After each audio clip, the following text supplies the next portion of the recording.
please join me welcoming Dr. Ed Krupp.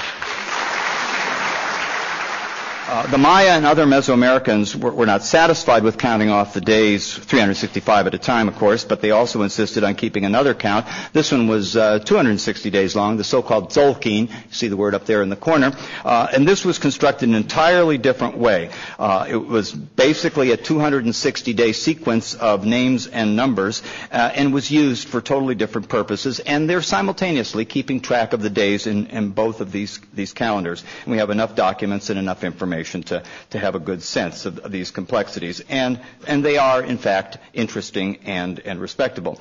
The Maya also placed very special emphasis. Well, there's just another example of how the Tzolk'in gets constructed, where you're taking 13 numbers and 20 day names and doing all the combinations, and that's how you get the 260. But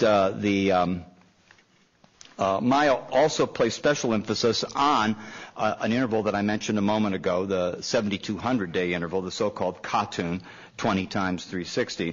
And the construction of a Khatun, they would do this very deliberately, required it to end on one of these days with a specific name, a day that had the name Ahau. And that's what the glyph that you see there. In fact, that's an 8 on the left side. The bar is 5 and the 3 dots, each one is 1, so that's 8. And I know many of you already were reading hieroglyphics, but now the rest of you are reading them. And the Ahau glyph always looks like a little face, so you can always recognize that as well. Well, this particular monument at Tikal in Guatemala is just a good example of this emphasis, this interest on the Khatuns, and it was actually linked.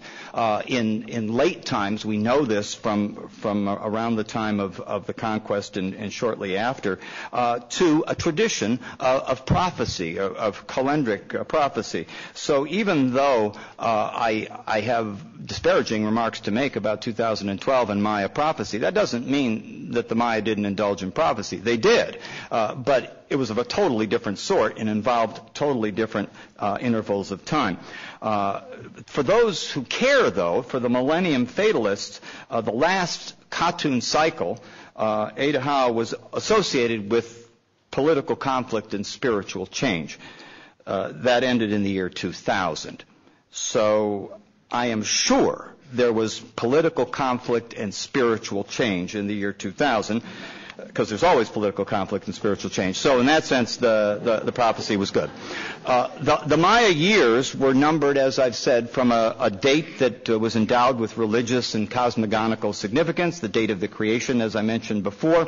And in numerical transcriptions of Maya notation, it is specified in our way of putting numbers is 13, 0, 0, 0, 0, and then the day names, 4 Ahau, 8 Kamku. So here's the example that I showed you earlier, but that's what its meaning is. This is, in fact, a reference to that date of creation and the first day of Baktun 13, the Baktun that is about to pull down the shades.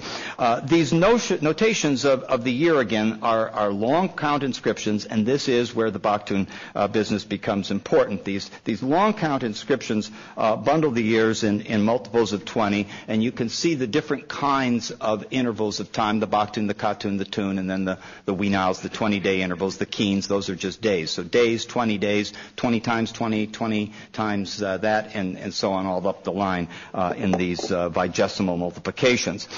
So those glyphs demonstrate the structure of these inscriptions. And almost all of the Maya calendar intervals accumulate then in terms of multiples of 20.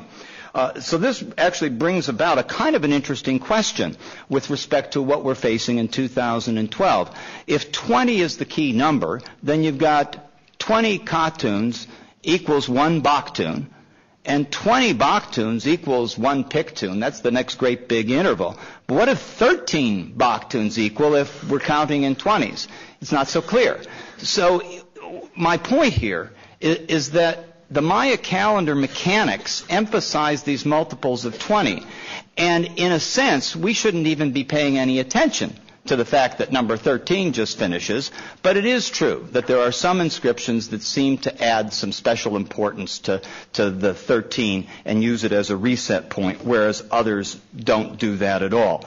So there's there is ambiguity, but at least you can see that there's reason to be measured in our analysis. These are the basic kinds of inscriptions we're dealing with. This is Stela 3 again at Tikal, and all of those hieroglyphic forms that you see near the top and going down are calendrical and astronomical. They refer to the date, the number of days from the beginning of time as the Maya counted it, and then there are data there referring to the moon as well and its configuration at that particular time. Just a drawing of the same thing again to get a slightly better look at the inscriptions. But we've spent a fair amount of time on the background of the Maya calendar, and I've done that just so that there's a comfort with the kind of knowledge that we have and where all of the 2012 business from where it's all emerging. And that story, in a sense, is a very different kind of a story that relies on the Maya calendar but doesn't really exactly begin with it. It begins here. It begins with this book. Nobody paid much attention to the end of Baktun 13 until fairly recently. And in 1975, Frank Waters dedicated a brief section in this book to the subject, book Mexico Mystique, and he identified the 13 Baktun interval as a, quote, Mayan great cycle. Now, he defined that. Nobody else did. And he overestimated its duration as 5,200 years. So he's got the length completely wrong. And then he equated 5 such cycles with 5 legendary eras, each of which ends in the world's destruction. So we've got the core of the idea here. We've got Maya time, we've got world eras, and we've got destruction. That's not a bad start. There is no genuine Maya tradition behind any of this. Frank Waters was relying on the idea of precession, that the Earth, which does wobble in space, sweeps out an arc or a circle through the stars that causes the stars to change the seasons in which they appear. And there's a long and rather checkered history of claims about various ancient civilizations having knowledge of this. The true proof of who had knowledge of this when is very clear. It is the astronomer Hipparchus from a couple centuries BC in Greece, and it's so important that Hipparchus is on the astronomer's monument in front of Griffith Observatory. But there is no other evidence of this kind of knowledge. But this is what's behind Frank Waters' claim and calculation of these world ages and his rather speculative interpretation of Maya tradition. Now, again, to get to the end of Baktun 13, which is really a total of 13 times 144,000 days that have to pass, that's about 5,125 years counted from August 11th, 314 BC. And that's what puts us at this December 21st date of 2012. According to Waters, however, the end of the Great Cycle, and this is in his book, the end of the Great Cycle will occur on December 24th, 2011 AD. And the world will be destroyed by catastrophic earthquakes. That's what started all this. Wrong year, wrong date, wrong everything. But it begins there. The year 1975 hosted another independent spotlight on 2012 with this book. Terence McKenna, discussed it in The Invisible Landscape, Mind, Hallucinogens, and the I Ching. You can't go wrong with that combination.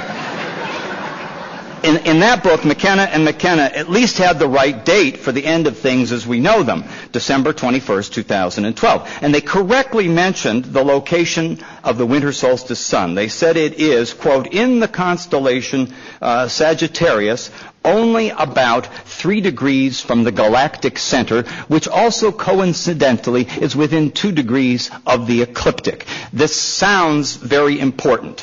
It's not particularly important, but it's entertaining enough. And the diagram that they show is intended to point out the fact that the sun at winter solstice is, in fact, in a point that is crossing the Milky Way. The Milky Way becomes important in all of this soon, but this is where it begins. And we can't quarrel with what they said. What they said is basically true. What it means, a whole different thing.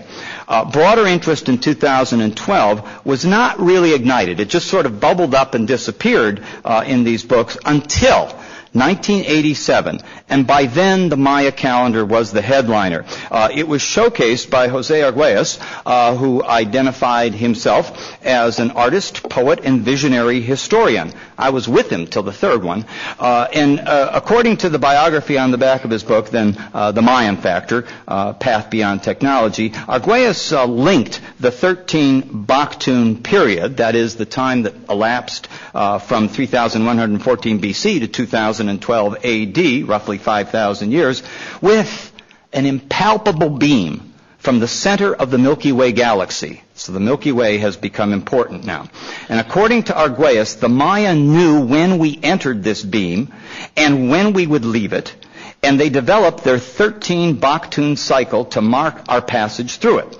And he's got the various Baktuns marked there on this very satisfying diagram.